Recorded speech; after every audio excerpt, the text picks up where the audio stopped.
Hi, Georgina. My name is Ellen, and I'll be correcting this set of essays for you. Let's take a look at what you've written here about staying in the same job or switching jobs. There are those who claim that a certain job should be a lifelong commitment.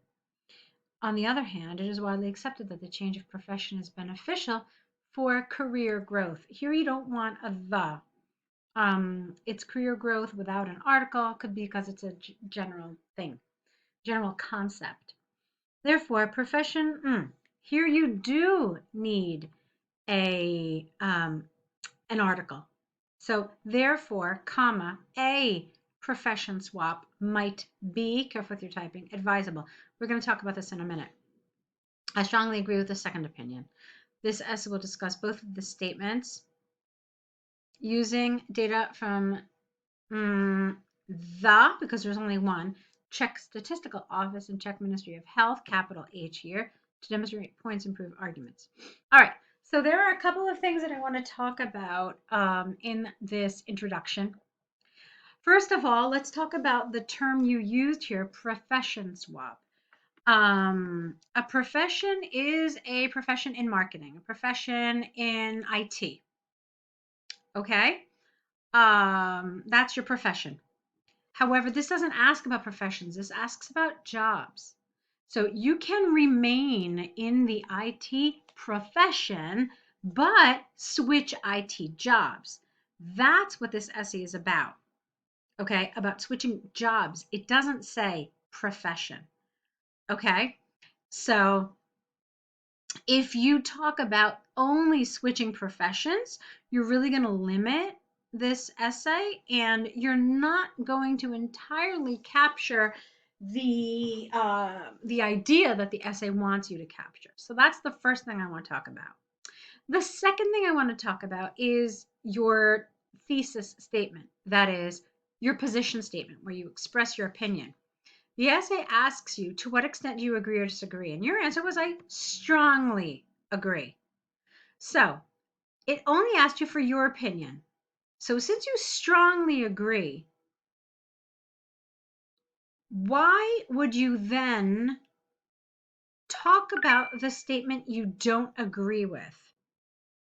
Okay, you've already told us you strongly agree, and we only asked about your opinion. So the only reason it would make sense for you to talk about the side you don't agree with is for you to explain to us precisely why you don't agree with it. Does that make sense? It's very strange with these, to what extent do you agree or disagree? Because when you say that you strongly agree with something, you're essentially saying that I'm going to tell you all the reasons why I strongly agree. It doesn't make sense for you to all of a sudden start talking about the side you don't agree with unless you go into a detailed explanation about why you don't agree with it. Okay, so I want to read what you wrote about this, and I may have some suggestions at the end about this. Okay, so let's continue. Okay, so first of all, constant employment provides a plethora of advantages, such as stability, which often correlates with moderate social and financial growth, along with financial security. Okay. Empirical observations suggest that those who stay at one job for their entire life with an F are less prone to stress, which is one of the key factors in maintaining their mental health. For example, the data from the Czech Ministry of Health, capital H, have shown the twofold rise in the use of antidepressants is the word, ANTS, and tranquilizers. I think you mean anti-anxiety drugs. That's what we call them. By those who make career swaps at least once in 5 years, compared with those who don't. All right. Grammar is good, okay, except for a couple of those little things that I talked about. Let's talk about some things, though, that I think you could have done a little better here. You talked about the advantages, okay, and that's clear. You said stability, careful with your spelling. So yeah, stability, and then social and financial growth. this felt a little repetitive. You had just talked about financial growth. And you, hang on a second. Moderate social and financial growth along with financial security. This obviously is wrong grammatically, but also just feels a little repetitive. You could have said, moderate social, let's say, often, okay, hang on a second. Yeah, because you just said, let me see. Hold on a second. I'm trying to figure this out. Constant employment provides a plethora of advantages, such as stability, which often correlates with moderate social. Why don't you just do this? Moderate social growth and financial security. That's it. Okay. And then take a look at this. So what we expect is for the next sentence to either support this, okay? Actually, that's what was missing here. You didn't support it, okay? So what would have been nice is for you to tell us an example of this or to go a little bit further. So why does stable employment give us this, okay? Why? How? How can you prove it? How can you explain this to us? That's what was missing here. And then here, I feel like you've now gone into another idea, kind of. You see, you know what's missing here? What you should have said is stable employment at one job also improves mental health. Okay. Or how about this? Or also maintains one's mental well-being. And then you could have said empirical observations suggest that those who stay at one job, et cetera, stress, and that makes sense. So what we've got here, take a look. You've got this sentence which needed a little further explanation. And then you have this explanation without giving us a sentence that it relates to, with the sentence that provides the idea. Does that make sense? So for me, a lot of these paragraphs can basically be broken down into a topic sentence and then a main idea and then support for that main idea and then another main idea and then support for that idea. What you have here is a first main idea but no support, and then you have a second piece of support but no main idea. Okay, is that clear? So you're missing some pieces that make this a coherent and cohesive paragraph. Let's keep going.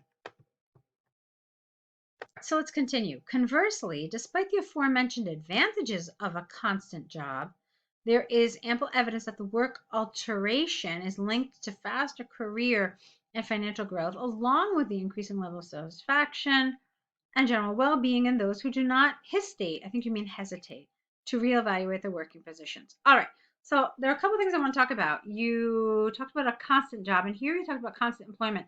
I forgot to talk to you about this. Constant employment can still be somebody who switches jobs, but is always employed. Okay, does that make sense? So say, for example, I work in company A, I leave in July, and then later in July, I start my new job.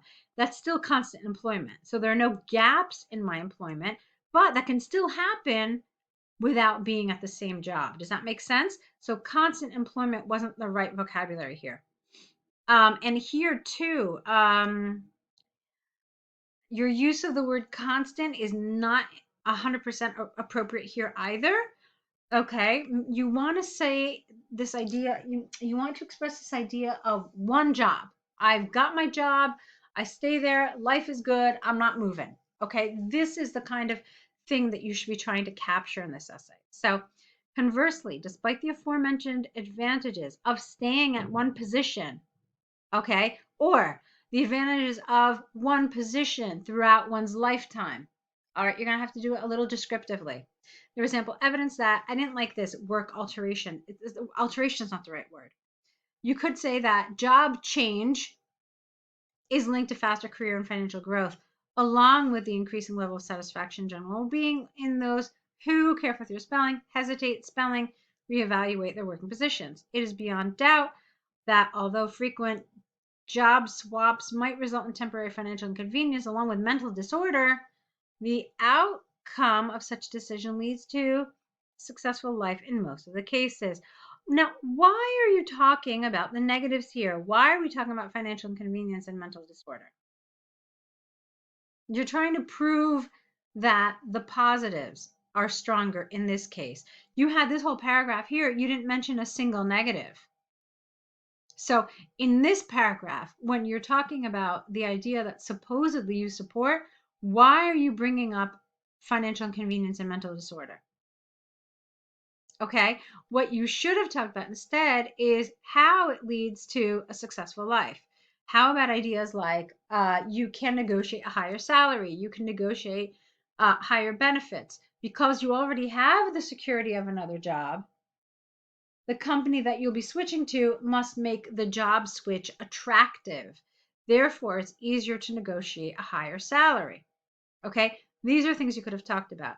You could have talked about the soft skills that are gained when you switch jobs. You learn how to coordinate and collaborate with new people, to be flexible, to learn new processes. Okay, so it makes you a more attractive candidate in the future because it shows that you are adaptable.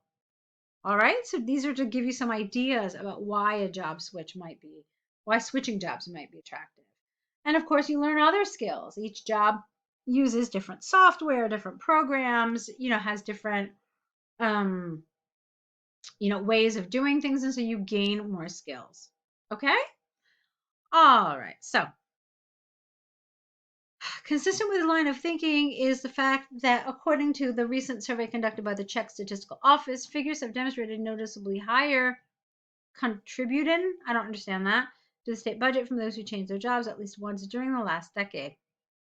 All right, okay, now look at this. You talked here about financial growth, and then you had this sentence about successful life that said nothing. In fact, you talked about financial inconvenience, and then all of a sudden you're telling us about financial growth. So this paragraph for me, again, has some problems with coherence and cohesion and a little bit task achievement too. So I would have redone it in a way that shows that each sentence kind of links to each other. Okay. This sentence for me really just needs to go away. Wait, where is it? And it needs to be replaced with something else. So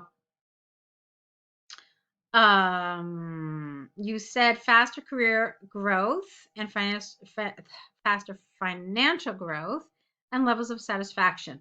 So I would have gotten rid of this sentence and instead I would have talked about the faster financial growth and faster career growth. So you could have talked about that they're able to negotiate a higher salary, that they're able to develop new what's the word I want? New friendships at work, create a new, bigger social network, and this leads to greater well-being. Okay, so something like that would have been necessary here. All right, let's continue. In conclusion, although staying one's one apostrophe s whole life in one workplace provides a feeling of stability, the frequent career spelling swap brings about a myriad of benefits, not only for a single person, but also for the society as a whole. It is predicted that this issue will grow in importance even more. Careful with your spelling. All right, so you should have a pretty good idea, Georgina, about what the strengths of this essay were, as well as what some of the weaknesses were. I want you to kind of review the stuff that we talked about the different elements of a good paragraph. Okay. Yeah, and let's see what you write in your next set. In the meantime, we have another task. We have a task 1, so let's take a look at that. And I just realized I'm calling you the wrong name. I think your email says Georgiana, but your name is actually Alexandra. So please forgive me. I'll call you Alexandra. Let's take a look at the crop production. Okay, great. The diagram depicts the stratification of agricultural products in France in 2017. You don't need the. In general, what stands out from the graph is the highest proportion of cotton, which represents more than a third of the whole crop. By contrast, corn is the smallest fraction and accounts just under 2% of the whole agricultural production. Okay, spelling here. Which spelling agricultural? I thought this was your overview, but you used data and you don't want to do that. In your overview, there should be no data used. Okay? Just by contrast, corn is the smallest fraction of the whole agricultural production. Done. Okay? So, looking at the information, careful with your typing. In more detail, cotton, followed by sugar, wheat, and barley, are dominant products of French agriculture, would have been better.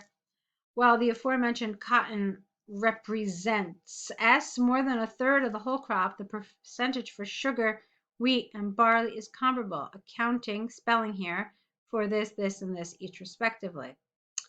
Okay, we'll talk about it. Interestingly, corn and rice represent the lowest fractions at just under 2% for corn and just under 4% for, careful, rice.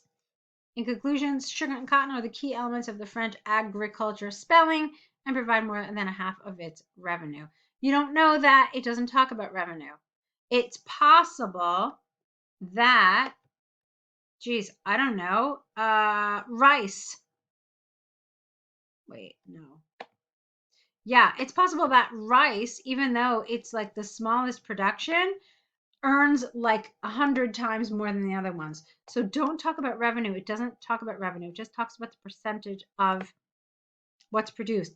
You don't want to introduce information that's not included. Okay. This was all right. It felt a little short. It looks like you wrote 179 words, but I want to double check. No, you didn't. All right, it's 148. So I was correct. It did feel short. You missed some opportunities here to extend. Okay. Now, a lot of times, IELTS task ones have a ton of information. Not a lot. I shouldn't say a lot. Some of the times they have a lot of information. Most of the times they have a medium amount of information. Okay, something manageable. And then also very rarely, there are times when they have very little information. You need to be able to handle all of those cases. This is one of those tasks that has very little information. And so the skill you need to gain here is how to extend your answer. And the way you do that is by combining things when necessary and separating them when not necessary. So you missed for me a great opportunity here, okay, to extend by putting all of these together. So what you could have done is just a little math, really. I mean, you talked about cotton saying it was 34%, and then you could have talked about sugar saying that the two of them accounted for over 50% of the total crop production. Okay? Or you could have also said that, let's see, you talked about cotton, which was over 1/3, and then you could have put wheat. No, you could have put sugar and wheat together, saying that they were both approximately 20%. And then you could say more specifically, sugar was 21.9, while wheat was 20.4. Okay? And then you can give barley its own time. You can say that rounding out the top 4 highest produced crops was barley at just under 20%. More specifically, 18% of production was of barley. Okay, so you want to do things like this. It's about extending your answer. All right, so go ahead and send us your next set of essays. Try to apply as much of the information in this correction as possible. And I'm looking forward to see what you write for us next. Okay, good luck to you.